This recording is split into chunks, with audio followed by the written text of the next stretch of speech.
السلام علیکم 10th class ہم سورۃ احزاب کے تعارف پر بات کر رہے تھے۔ ہم نے اس سے پہلے اس کے 2 لیکچر پڑھ لیے ہیں۔ آج ہم اس کا تیسرا لیکچر جو ہے وہ پڑھ رہے ہیں، اور یہ اس کا انشاءاللہ تعالی آج آخری لیکچر ہے سورۃ احزاب کے تعارف کا۔ ہم نے اس سے پہلے اس کے تقریباً 14-15 پوائنٹس پر بات کی ہے کہ سورۃ احزاب میں کس چیز کا ذکر ہے، کن کن باتوں کا ذکر کیا گیا ہے، اور آج ہم اس کی انشاءاللہ تعالی تیسری نشست پر ہیں اور آج اس کو ہم ختم کریں گے۔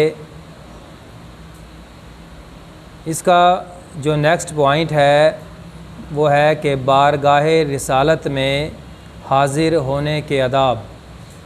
سورۃ احزاب میں اس بات کا تذکرہ بھی ہے کہ کس طرح سے حضور صلی اللہ علیہ وآلہ وسلم کی بارگاہ میں آداب کا استعمال کرنا چاہیے، کس طرح سے حاضر ہونا چاہیے، کن باتوں کا خیال رکھنا چاہیے۔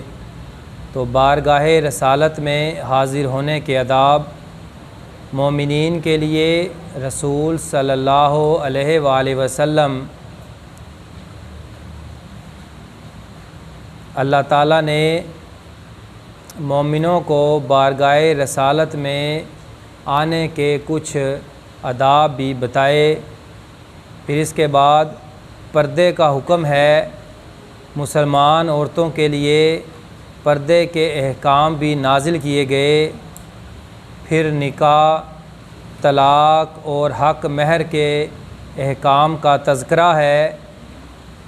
پھر شہادت کے منتظر سچے مومن ہمیشہ اللہ کی راہ میں قربان ہونے کی تمنا رکھتے ہیں، اور بعض مومن اللہ کی راہ میں قربان ہو گئے یعنی شہید ہو گئے اور ان کی وہ خواہش پوری ہو گئی، اور بعض مومن جو ہیں وہ شہادت کے منتظر ہیں۔ پھر اس کے بعد صلح اور جنگ کے آداب ہیں۔ پھر اس کے بعد قیامت کے علم کا تذکرہ ہے۔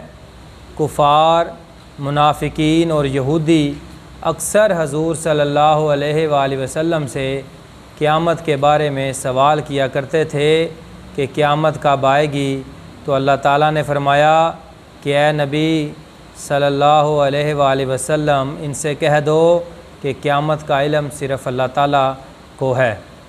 پھر ظہار کا ذکر بھی ہے اس کے اندر۔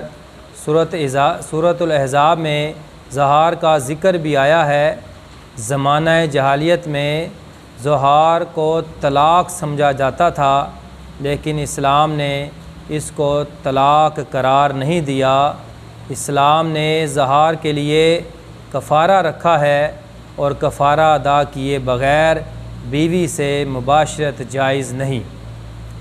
اس کے بعد ازواج مطہرات کو ارکان اسلام کی پابندی کا حکم دیا گیا، اور پھر آخر میں اس کے اندر اللہ تعالیٰ کی جو نصرت ہے، اللہ تعالیٰ کی نصرت کیسے مومنین پر آتی ہے اس کا تذکرہ کیا گیا۔ اللہ تعالیٰ کے حکم سے آندھی کا زبردست طوفان آیا۔ طوفان نے کفار کے خیموں کی تنابیں توڑ دی، اور ان کے گھوڑے طوفان سے خوفزدہ ہو گئے اور رسے تڑوا کر بھاگنے لگے۔ لشکر کفار خوفزدہ ہو گیا۔ قریش کا مشہور سردار ابو سفیان بن حرب اونٹ پر سوار ہو کر بھاگ نکلا، اور ابو سفیان کا بھاگنا ہی تھا کہ لشکر کفار بھی اس کے پیچھے بھاگ نکلا۔ اللہ تعالیٰ نے اس طرح سے مسلمانوں کی مدد کی، اور آندھی کے ساتھ فرشتے بھی نازل کیے، اور فرشتوں نے بڑا کام دکھایا۔ اسی طرح سے سورۃ احزاب میں اللہ کی مدد کا تذکرہ ہے۔ یہ کچھ سورۃ احزاب کے پوائنٹ تھے، تقریباً ہم نے 21 پوائنٹس پر بات کی ہے۔ اس سے پہلے ہم نے 2 لیکچر اس کے پڑھ لیے تھے اور آج اس کا یہ تیسرا لیکچر تھا۔